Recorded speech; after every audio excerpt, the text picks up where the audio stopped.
അലൻസിയറേട്ടാ ശരിക്കും കൂടോത്രം അങ്ങനെ എന്തെങ്കിലും അതിലെന്തെങ്കിലും വിശ്വാസം ഉണ്ടോ അലൻസിയറേട്ടൻ?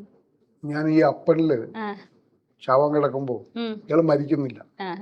അപ്പോ ഒരാളെ മക്കളോട് കൊണ്ടുവരിക കൂടോത്രം ചെയ്യാൻ, ഇയാളെ കൊല്ലാൻ വേണ്ടി. അപ്പൊ അദ്ദേഹം പറയുന്ന ഒരു ഡയലോഗ്, എടോ ഞാൻ തന്റെ ദൈവത്തെ വിശ്വസിക്കുന്നില്ല, പിന്നെ എങ്ങനെയാണോ കൂടോത്രം കൊണ്ട് ഫലം ഉണ്ടാകുന്നത്?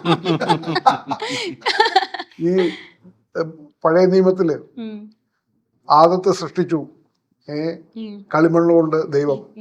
അപ്പോ ആദം ഏകനായിരിക്കാൻ കണ്ടിട്ട് സങ്കടം തോന്നിട്ട് അദ്ദേഹത്തെ ഉറക്കി കിടത്തിട്ട് പ്ലാപ്പുറത്തുനിന്ന് ഒരു എല്ലെടുത്തിട്ട് ഹവ്വ ഉണ്ടാക്കി. അന്ന് തുടങ്ങിയ കൂടോത്രം. ഇപ്പോഴും അവസാനിച്ചിട്ടില്ല. ഇത് നാളെ നിങ്ങൾക്ക് കോൺട്രവേഴ്സി ആക്കാം. സ്ത്രീ വിരുദ്ധത അദ്ദേഹം വീണ്ടും പറഞ്ഞു, ഹവ്വയെ ആക്ഷേപിച്ചു. സത്യല്ലേ?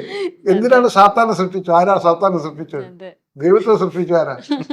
സാത്താനെ സൃഷ്ടിച്ചിട്ട് പിന്നെ പാവം ആദ്യത്തെ ഹവ്വയെ കുറ്റം പറഞ്ഞിട്ട് വല്ല കാര്യമുണ്ടോ? സാത്താനാണ് കൂടോത്രം. ആന്റി ക്രൈസ്റ്റ് എന്ന് പറയുന്ന സാധനം നിലവിലുണ്ടോ എന്നുള്ളതാണ് എന്റെ ചോദ്യം. ക്രൈസ്റ്റ് ഉണ്ടോ, ആന്റി ക്രൈസ്റ്റ് ഉണ്ടോ? ഏതിലാണ് നിങ്ങൾ വിശ്വസിക്കുന്നത്? അതാണ് ഈ കൂടോത്രം എന്നാണ് എനിക്ക് തോന്നുന്നത്.